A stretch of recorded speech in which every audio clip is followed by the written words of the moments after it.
So in this video, I'm going to show you some details about our Power BI template called Detailed Path Analysis.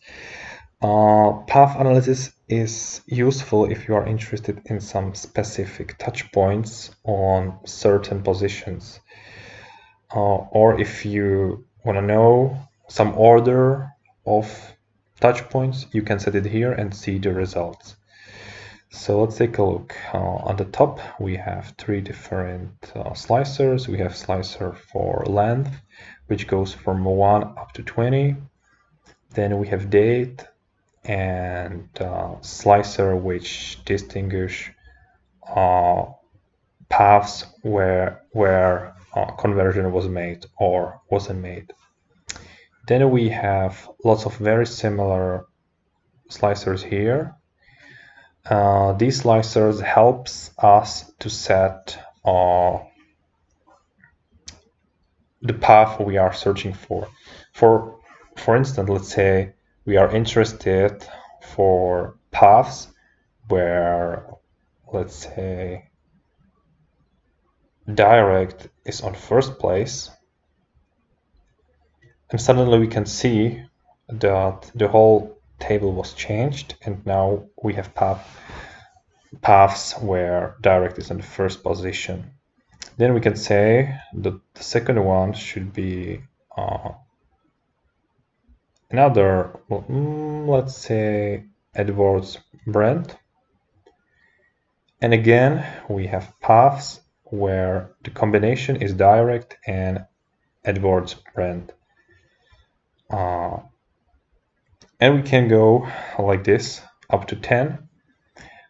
There is no more than 10 because probably it doesn't make sense to use all 20 touch points. So there is the first 10 and the last one, the 20th.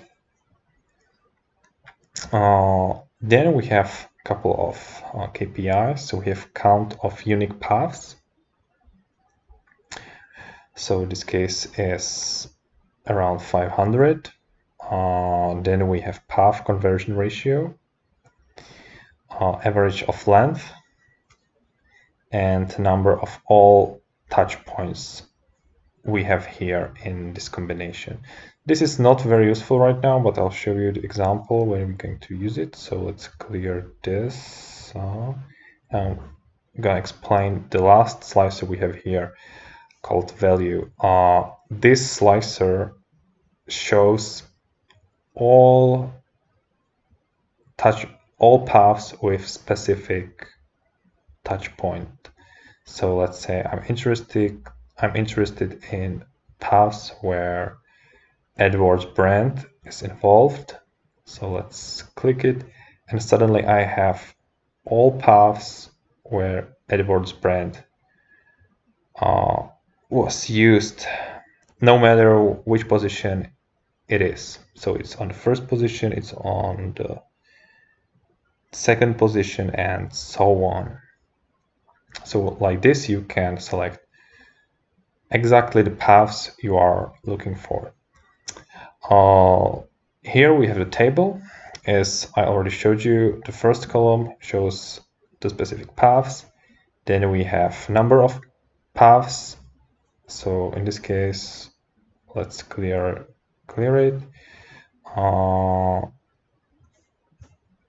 And as we can see, organic is the most used one. There is, of course, zero marketing investment. There are some conversions, net revenue, gross profit, also conversion ratio, and roaming and length. So as you can see here, it's just organic, so the length is 1, for example. And that's all for path analysis. And see you next time.